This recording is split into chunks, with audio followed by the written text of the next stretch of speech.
نحمدہ ونصلی علی رسولہ الکریم، اما بعد۔ وظائف ٹیوب کے پیارے سامعین و ناظرین، السلام علیکم ورحمۃ اللہ وبرکاتہ۔ امید کرتا ہوں کہ آپ جہاں پر بھی ہوں گے اللہ کے فضل و کرم سے خیریت سے ہوں گے، اور دعا گو ہوں کہ اللہ تبارک و تعالی آپ کو ہمیشہ صحت و سلامتی کے ساتھ پیار و محبت والی،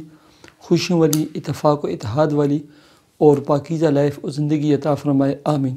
پیارے سامعین و ناظرین، بہت سارے دوست احباب، مائیں بہنیں اور بیٹیاں، بھائی، خواتین و حضرات لکھتے رہتے ہیں رزق، کام، کاروبار، جاب میں ملازمت اور ذاتی پلاٹ اور گھر کے لیے کوئی عمل، کوئی وظیفہ بتلائیں۔ سب سے پہلے میں دعا کرتا ہوں کہ اللہ تبارک و تعالی آپ تمام سامعین و ناظرین، ویوز، سبسکرائبرز کے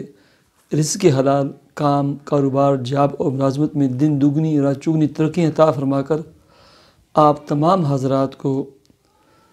کشادہ پلاٹ اور ذاتی آشیانہ اور گھر عطا فرمائے، اور اللہ تبارک و تعالیٰ تمام سامعین اور ناظرین کو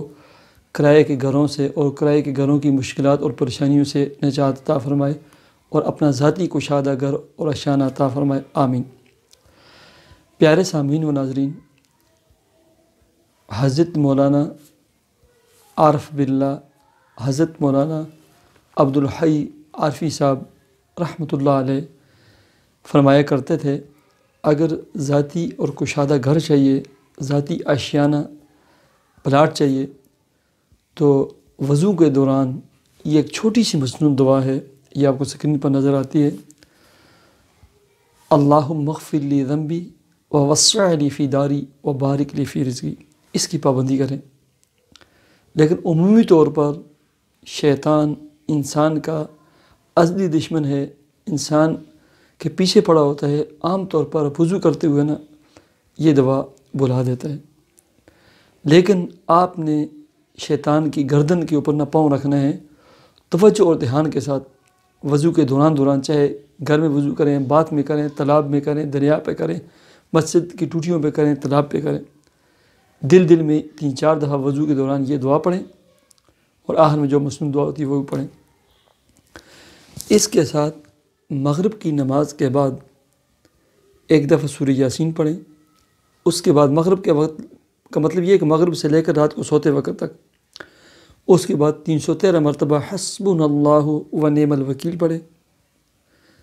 اور اس کے بعد سورہ واقعہ پڑھ کے دعا کریں، اور دن بھر چلتے پھرتے اٹھتے بیٹھتے کثرت کے ساتھ استغفار اور سبحان اللہ و بحمدہ یا سبحان اللہ و بحمدہ سبحان اللہ العظیم پڑھیں۔ اللہ تبارک و تعالی آپ کے رزق میں، کام کاروبار میں، جاب اور ملازمت میں خوب برکتیں اور ترقیاں عطا فرما کر آپ کے قرضوں کی ادائیگی کے اسباب پیدا فرمائے، آپ کو اپنا ذاتی پلاٹ اور گھر اور آشیانہ نصیب فرمائے۔ اللہ تبارک و تعالیٰ آپ کو کرائے کے گھروں کی مشکلات اور پریشانیوں سے نجات عطا فرمائے۔ اللہ تبارک و تعالیٰ آپ کو اور آپ کی اولادوں کو اچھی فیملی اور خاندانوں کے رشتے مقدر فرمائے، اور اللہ تبارک و تعالیٰ آپ کے دل کے اندر جو بھی جائز نیک تمنا مراد ہو اسے پورا فرمائے اور عطا فرمائے۔ مجھے اجازت دیجیے، اللہ حافظ۔